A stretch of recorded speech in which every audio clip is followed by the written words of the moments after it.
I shave my head every time I'm off. Yeah. Daniel Day-Lewis, just gotta. And then it grows back the Yeah. next day. I'm just gonna say that if you ever shave your head, I'm willing to take your hair as a donation. Yeah, exactly. Your hair is the best thing I've ever seen. I appreciate you. That's very nice. Thank you. Amigos de película, ¿están preparados para volver a Hawkins?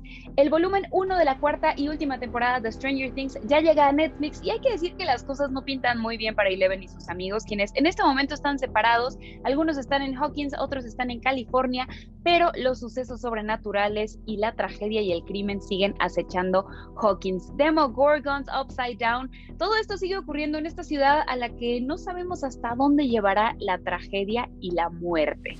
Para platicar sobre esta temporada que promete ser la más oscura de todas, está con nosotros el elenco adulto, también infantil, pero ya son adultos todos ellos de Stranger Things.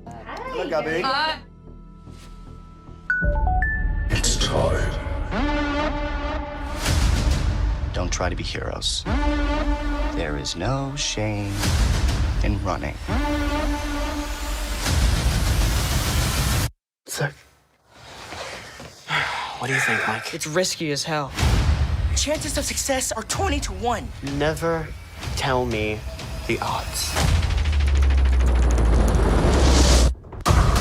Queen, I was asking you if you feel like Mike actually truly accepts Eleven as she is as time goes by and seasons go by.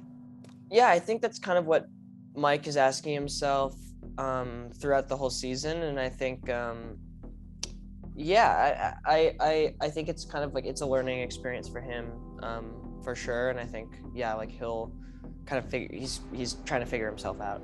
And Charlie, we find Jonathan far away from Hawkins. Do you feel like that's gonna give him any kind of perspective on what he has gone through? Yeah, absolutely, and it's kind of changing.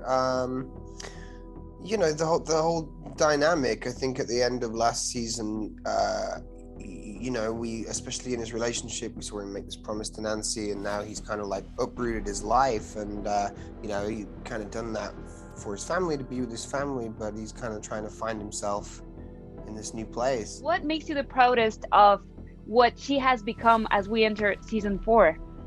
I just think the way that she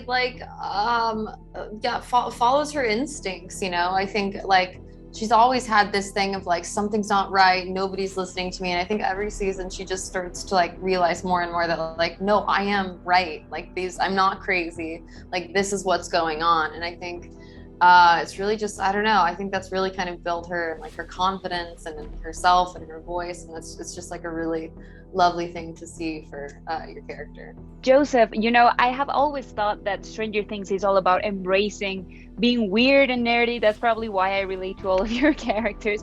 How does Eddie fit into this concept? I think he's definitely another kind of weirdo.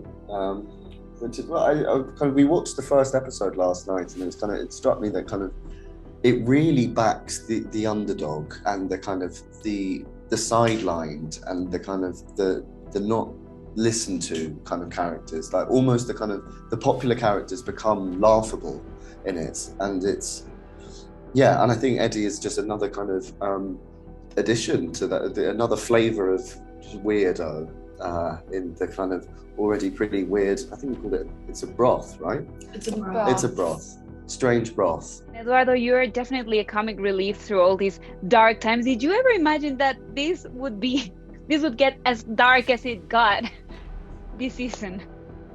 No, actually. It was pretty crazy. Just when we were shooting, there were some moments where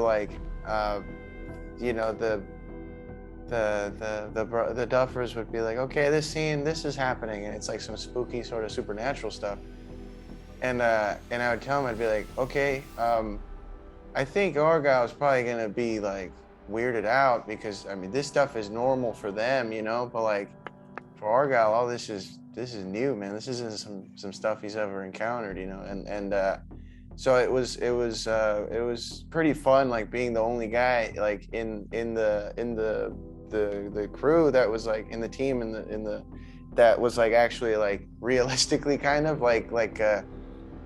freaking out, at all the things, these guys are all like, oh yeah, this is an everyday thing and it's normal. But like for me, it was like, nah, man.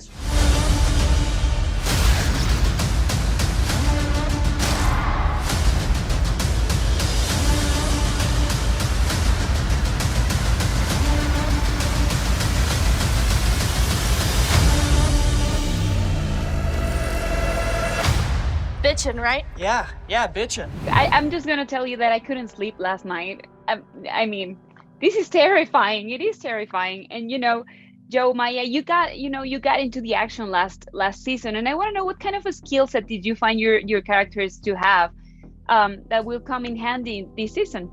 Well, we got a lot of flashlight skills. So much flashlights. We've got we had some ice cream scooper skills. Yeah, now we've got some video stacking skills. A lot of organizational skills. Yeah.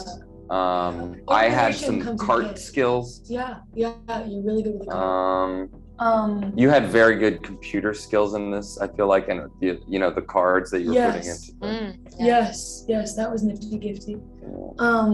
What else did we learn? Speaking very quickly. From what you get to see on set for all of you as actors, does that affect you in any way when you leave the set of Stranger Things and go home? Does any of that stick to you as you go home and go on with your lives? This big sweat and the goo and all that does. Definitely the dirt in the ground. Yeah, The that dirt in the goes on ground. with you. Yeah, you take that home. Definitely Honestly, gone to sometimes the the next airport day with it's some still blood there. on me. Yeah. Like, oh, there is blood under my fingernails and I'm going through TSA. But generally, I feel like it's the mood on set, even though we're doing this kind of scary supernatural stuff, it's very light.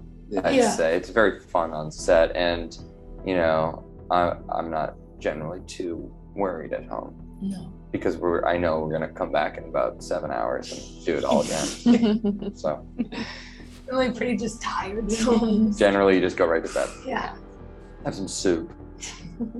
Mi única recomendación si planeas disfrutar de la cuarta temporada de Stranger Things es que no la veas solo, porque el nivel de oscuridad y violencia que nos presenta esta nueva etapa donde ya nadie es un niño, ya todos son adultos, es bastante elevada y créeme, te puede dar algunas pesadillas. Lo que sí te puedo decir es que seguramente te mantendrá al filo de tu butaca como lo ha hecho durante 3 temporadas anteriores, y habrá que ver en qué termina la historia de Eleven y sus amigos. Yo soy Gaby Cam, nos vemos en el próximo especial de película, les mando besos, adiós.